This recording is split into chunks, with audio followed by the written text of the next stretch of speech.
درنو ملګرو د ډکې د ځانمرګي برید په شهیدانو کې به مو د شهید مراد ذکر اورېدلی وي دا هغه ځواني مرګ شهید و چې 3 شپې د واده شوی وي او 3 شپې بعد دی په هغې پیښه کې شهید شو هغه پالنګ هغه ناوې هغه سینګار کړی کور د دې نه پاتې شو د مراد شهید بل ورور په کور نشته غټه بدبختي دا ده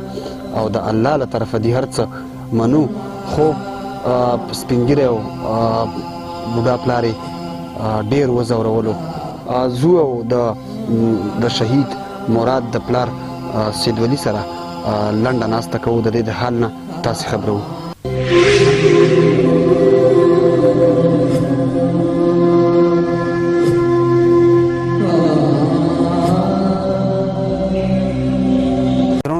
السلام علیکم ورحمت الله وبرکاتو قدرمنو لیدونکو لکه څنګه چې مو تاسو ته یادونه کړې وه د شهید مراد د کور په انګړ کې ولاړ یم دغه ځواني مرګ شهید د نن نه 14 میاشتې مخکې د ډکې په هغه ځانمرګي برید کې شهید شو په هغه ورځ چې کله دی لاریون ته تلو په کومه مسله باندې چې لمونځ کړی و هغه مسله هم هماغسې په کوټه کې خوره ده د هغې کوټې ور چې په هغې کې د دغه کټ هم هماغسې خور دی د 3 شپو ناوې ورنه پاتې شوه او هغه کوټه چې په هماغه ورځ باندې کلب شوې ده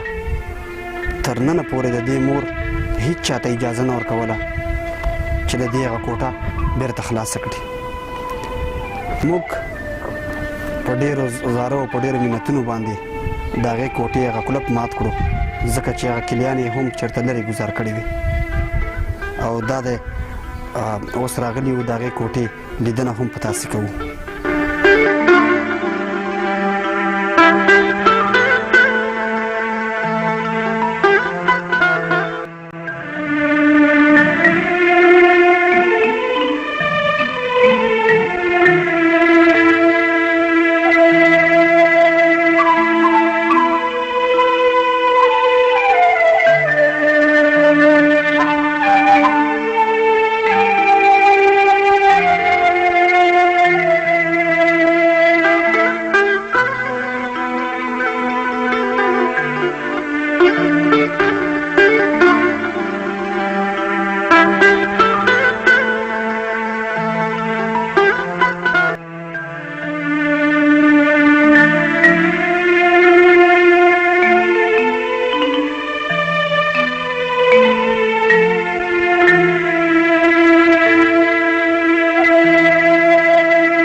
درنو لیدونکو د شهید مراد د والد صاحب سره ناست یم او دا یې وړې خویندې دي د دې ځواني مرګ شهید په کور باندې بل ورور نشته یوازې دغه وړې 4 خویندې دي د دې د پلار سره لنډې خبرې لرو تاسې لومړی ځان معرفي کړئ زه سید ولي مراد شهید پلار بس دا وړه بچی مې د سره ناست یم لاروین هم کړی و د اعلان سرک مای او بس مراد دا مشر زوی نور مزامن هم نشته بس خدای په اسره باندې نور هیڅ اسره هم نشته بس سپین ږیري حالات کې مې ما او بې مزدورۍ والا هم نه یم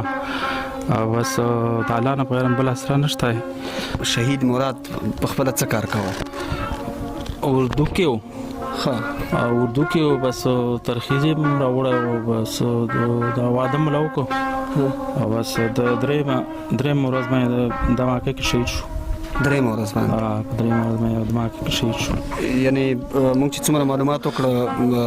موږ ته چا وویل چې د همدې واده دپاره یې د وظیفې نه هم راغوښتی و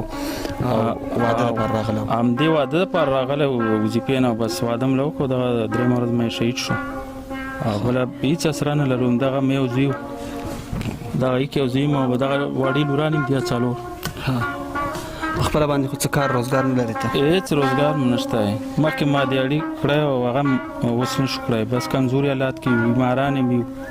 اوس په کور کې کومې داسې ستونزې دي چې تا خفه کوي او تا ډېر ځوروي؟ نو ستونزې دا چې بس مزدورۍ دا کال کړو مزدوري نو په حساب کې اوس نه کړی هم نه شو سپین ګیري مخکې م کړی شو به دا غم چې رامې راغی اوس یې کړی هم نه شو او ستونزې راځي ډېرې ستونزې راځي ولې نه راځي پوه شوې ګرانه ګراني ده او ستونزې په هر ټایم کې هم راځي مشکلات راځي ډېر مشکلات راځي. نو چې کله داسې ستونزې په کور کې راشي چې ته د هغې د هوارولو وس نه لرې او تا نه خپل ماشومان د یو څه غواړي ته بیا په دې وخت کې څه احساس کړې څه فکر در سره وي په دې وخت کې؟ بس خامخا بچي بس خفه کوي ورته بس او دغه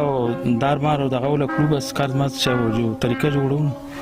او 14 میاشتې چې تر اوسه دغه کوټه کلپ وه په دې کې څه راز ولې دغه کوټه تاسو همداسې بنده ساتلې وه؟ دا بس د مور بنده کړې وه کلپ یې وراچوله او ویې ویلې چې بس دې ته هېڅ وکړم چې نږدې نه شي